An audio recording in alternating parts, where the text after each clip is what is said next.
شروع اللہ کا نام لے کر جو بڑا مہربان نہایت رحم والا ہے۔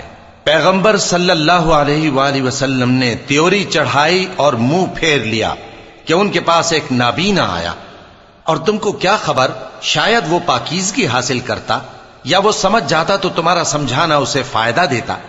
اب وہ جو پرواہ نہیں کرتا سو اس کی طرف تو تم توجہ کرتے ہو، حالانکہ اگر وہ نہ سنورے تو تم پر کچھ الزام نہیں۔ اور وہ جو تمہارے پاس دوڑتا ہوا آیا اور وہ اللہ سے ڈرتا بھی ہے تو اس سے تم بے رخی کرتے ہو۔ دیکھو یہ قرآن نصیحت ہے، پس جو چاہے اسے یاد رکھے، قابل ادب ورقوں میں لکھا ہوا، جو بلند مقام پر رکھے ہوئے اور پاک ہیں، ایسے لکھنے والوں کے ہاتھوں میں ہیں جو بلند مرتبہ اور نیکوکار ہیں۔ انسان مارا جائے، یہ کیسا ناشکرا ہے۔ اسے اللہ نے کس چیز سے بنایا؟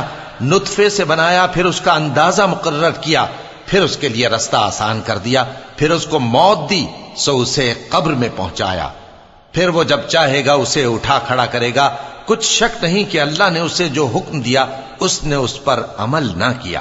تو انسان کو چاہیے کہ اپنے کھانے کی طرف نظر کرے۔ بے شک ہم ہی نے پانی برسایا، پھر ہم ہی نے زمین کو اچھی طرح پھاڑا، پھر ہم ہی نے اس میں اناج اگایا اور انگور اور ترکاری اور زیتون اور کھجوریں اور گھنے گھنے باغ اور میوے اور چارہ، یہ سب کچھ تمہارے اور تمہارے مویشیوں کے لیے بنایا۔ تو جب کانوں کو پھاڑنے والی آواز آئے گی اس دن آدمی اپنے بھائی سے دور بھاگے گا، اور اپنی ماں اور اپنے باپ سے اور اپنی بیوی اور اپنے بیٹوں سے بھی۔ ہر شخص اس روز ایک فکر میں ہوگا جو اسے سب سے بے نیاز کر دے گی۔ اور کتنے چہرے اس روز چمک رہے ہوں گے، خنداں و شاداں، یہ نیکوکار ہیں۔ اور اس روز کتنے چہرے ایسے ہوں گے جن پر گرد پڑ رہی ہوگی اور ان پر سیاہی چڑھ رہی ہوگی، یہی لوگ ہوں گے انکار کرنے والے بد کردار۔